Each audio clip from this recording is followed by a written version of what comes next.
आपका अपने चैनल राज्य स्टडी सेंटर पर स्वागत है।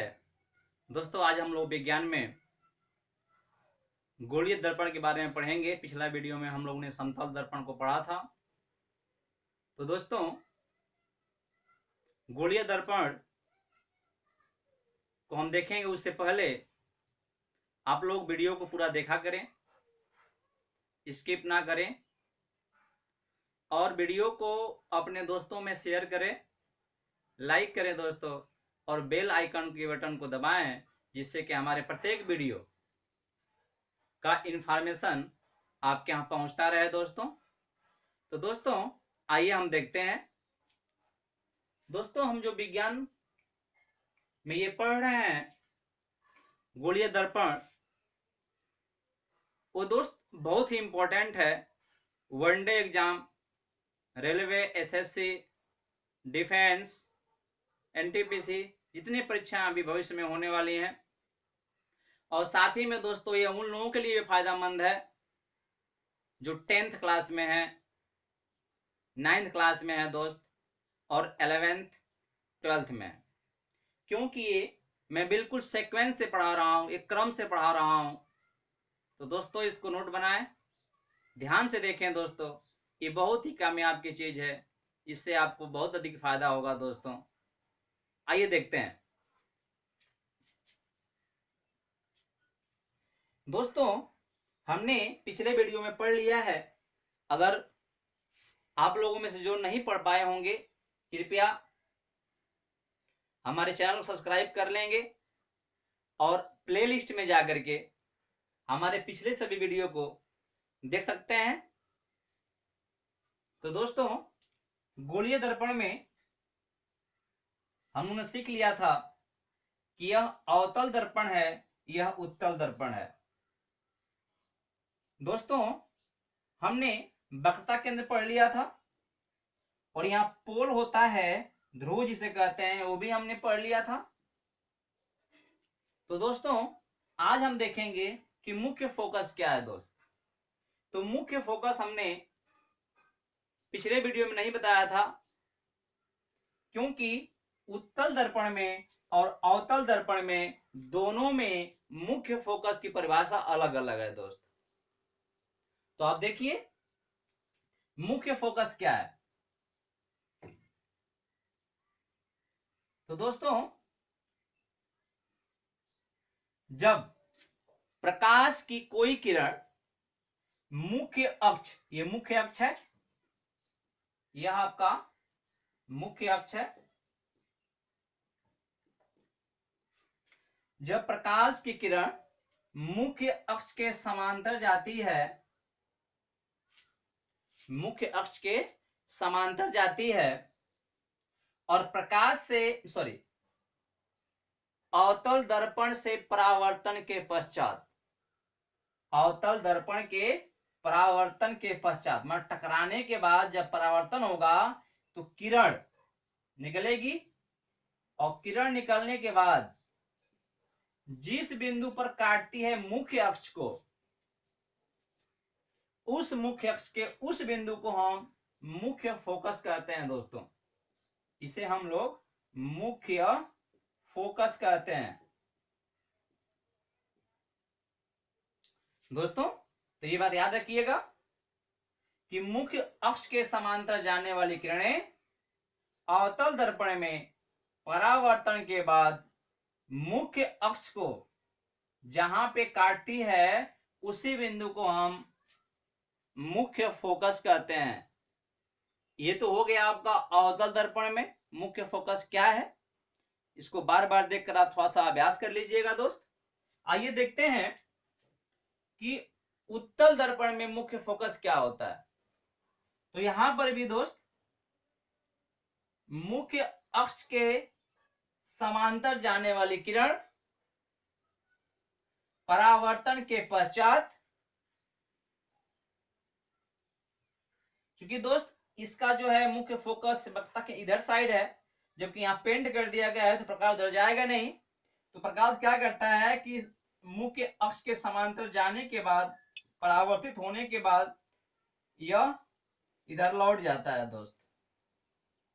लेकिन हमें आभास होता है कि इधर से कहीं से आ रहा है, क्योंकि यहां हम रहेंगे देखेंगे तो क्या पाएंगे, यह प्रकाश यहां से आ रहा है, अर्थात यहां कहीं से आ रहा है दोस्त। तो दोस्तों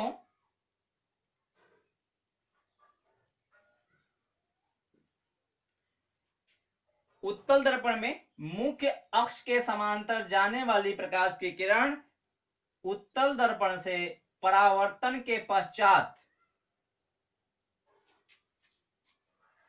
मुख्य अक्ष के जिस बिंदु से फैलता प्रतीत होता है, रियल में नहीं होता दोस्तों, यह प्रतीत होता है, वास्तव में तो प्रकाश यहीं से लौट गई, लेकिन ऐसा आभास हुआ हमारे आंख को कि इधर कहीं से आ रही है। तो इधर से कहीं से आ रही है, जब पीछे हम बढ़ाएंगे सिधाई में रेखा को, तो मुख्य अक्ष को यह पकड़ेगी दोस्त।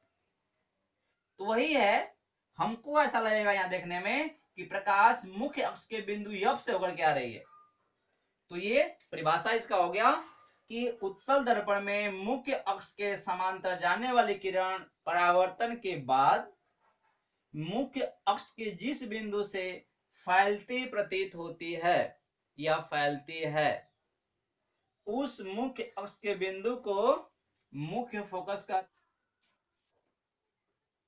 हम देखते हैं कि अवतल दर्पण से प्रकाश की किरण कैसे व्यवहार करती है। तो अभी हमने देखा दोस्त कि मुख्य अक्ष के समांतर जाने वाली किरणें परावर्तन के बाद मुख्य फोकस से सीधे निकल जाती है। इसके उल्टा, इसका उल्टा ये होगा दोस्त कि मुख्य फोकस से कोई प्रकाश जाएगी तो परावर्तन के बाद समांतर हो जाएगी दोस्त। पिछला क्रिया का उल्टा, मुख्य अक्ष के समांतर किरण आई तो निकल गई मुख्य फोकस से होते हुए, और यदि मुख्य फोकस से प्रकाश जाएगी तो परावर्तन के बाद मुख्य अक्ष के समांतर हो जाएगी दोस्तों। तो इस बात को ध्यान दीजिएगा। अगली बात है, अगली पॉइंट है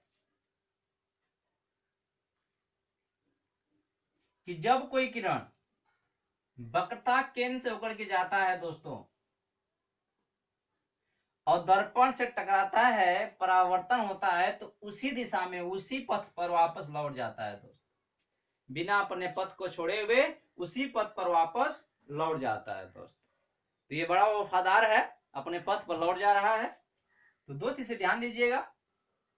ये तो वह अवतल दर्पण में दो बातें मुख्य थी, इस बात को याद रखिएगा दोस्तों। अब देखते हैं उत्तल दर्पण में दोस्तों। तो यहां पर भी हमने देखा कि मुख्य अक्ष के समांतर जाने वाली किरणें मुख्य फोकस से फैलता प्रतीत होता है दोस्तों।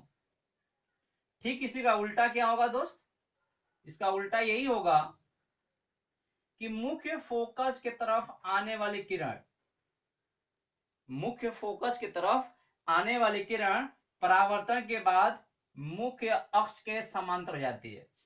ये बात दो ध्यान दीजिएगा दोस्तों। और वैसे ही वक्रता केंद्र की तरफ,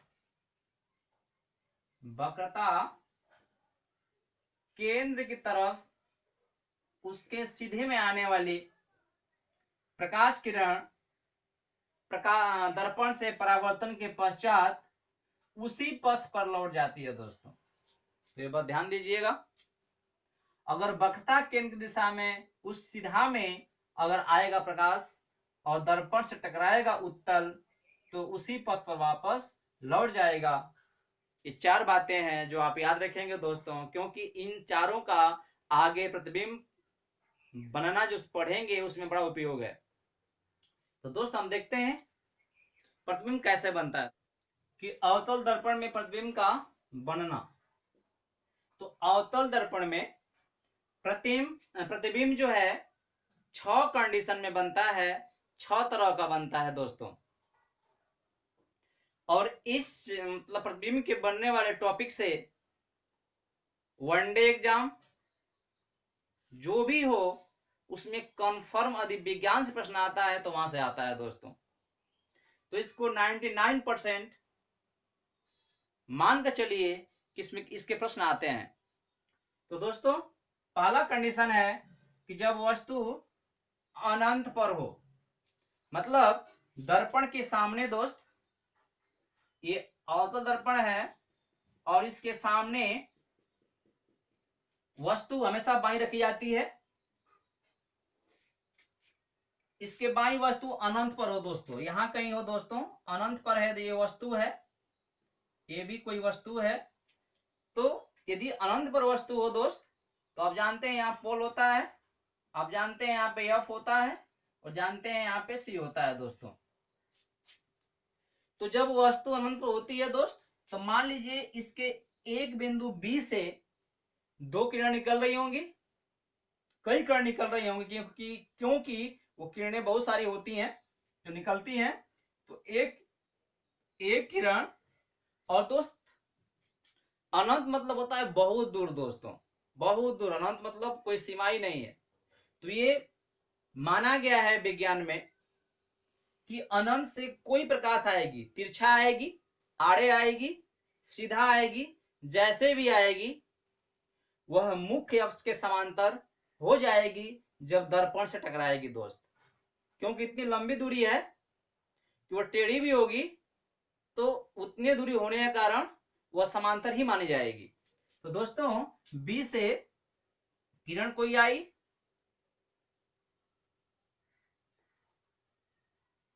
समांतर हो जाएगी दोस्तों मुख्य अक्ष के, और परावर्तन के बाद मुख्य फोकस से निकल जाएगी दोस्तों। ऐसे ही यहां से एक दो नहीं बहुत सारे किरण निकलेंगी, सब टकराएंगी, निकलेंगी, अब सब करके ऐसे हम प्रत्येक बिंदु का लेंगे तो सभी जो है किरणें समांतर हो जाएंगी। और समांतर के बाद मान लीजिए यहां से किरण गई एक, टकराई दोस्त, तो इस बिंदु का प्रतिबिंब कहां बनेगा, क्योंकि समांतर ये भी जा रही है किरण मुख्य अक्ष के, तो ये भी क्या हो जाएगी, परावर्तन के बाद मुख्य फोकस से निकल जाएगी दोस्तों। तो इस प्रथम बिंदु का प्रतिबिंब यह पर ही बना, सेकेंड बिंदु का प्रतिबिंब यह पर ही बना, और ऐसे ही इसके करोड़ों बिंदु का प्रतिबिंब एफ पर ही बनेगा, निचला बिंदु ए का प्रतिबिंब भी यह पर ही बनेगा दोस्त, टकराएगा, मुख्य फोकस निकल जाएगा दोस्त जो बिंदु ए वाला किरण है, क्योंकि ये भी जो है समांतर हो जाएगी दोस्त। तो आप देख रहे हैं कि वस्तु के प्रत्येक बिंदु का हम किरण को ले रहे हैं, सभी किरण समांतर हो जा रही हैं मुख्य अक्ष के, और परावर्तन के बाद एक ही बिंदु पर कट रही हैं, मुख्य फोकस पर कट रही हैं। तो जो पूरी लंबाई ए बी है वह कितने छोटे रह गई, सभी बिंदु का प्रतिबिंब एफ पर बन रहा है, बहुत छोटा प्रतिबिंब बन रहा है, बिंदु के समान बन रहा है दोस्तों, एफ पर बन रहा है। तो दोस्तों यहां से आपका प्रश्न बन गए, इसे याद रखिएगा। पहला कि जब वस्तु अनंत पर हो प्रतिबिंब कहां बनता है, प्रतिबिंब एफ पर बनता है, चूंकि इधर ही बन रहा है, प्रकाश गई, टकराई, आगे बढ़ी, आगे बढ़ने पर ही कट रहे हैं, और रियल में हो रहा है, आभासी नहीं है, तो ये वास्तविक भी होता है दोस्त। तो कहां होगा, तो प्रतिबिंब जो होगा दोस्त, इसका प्रतिबिंब वास्तविक तथा बिंदु के समान होगी, मतलब बहुत छोटा होगा। सेकेंड बात दोस्तों, सीधा या उल्टा हम नहीं कर पाएंगे क्योंकि बहुत छोटी वस्तु है, लेकिन बहुत सारी किताब में उल्टा दिया हुआ है, तो हम उल्टा लिख सकते हैं, अगर दिया है तो परीक्षा में आता है तो हम मार सकते हैं उसको ट्रिक। लेकिन दोस्तों यहाँ तय करना दिक्कत है क्योंकि बिंदु समान बन रहा है, तो सीधा या बड़ा हम नहीं कर पाएंगे दोस्त। बहुत वास्तविक तथा बिंदु के समान होता है। प्रतिबिंब मुख्य फोकस पर बनता है, प्रतिबिंब मुख्य फोकस पर बनता है।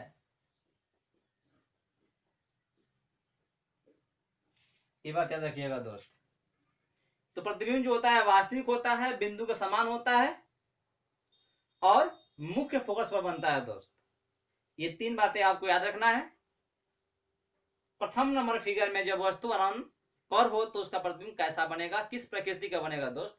तो अगले वीडियो में हम बाकी 5 प्रकार के प्रतिबिंब कैसे बनते हैं देखेंगे दोस्त, उसका प्रकृति देखेंगे दोस्त। तो वीडियो को पूरा देखें, शेयर करें दोस्त। अगले वीडियो में फिर मिलेंगे दोस्त, धन्यवाद।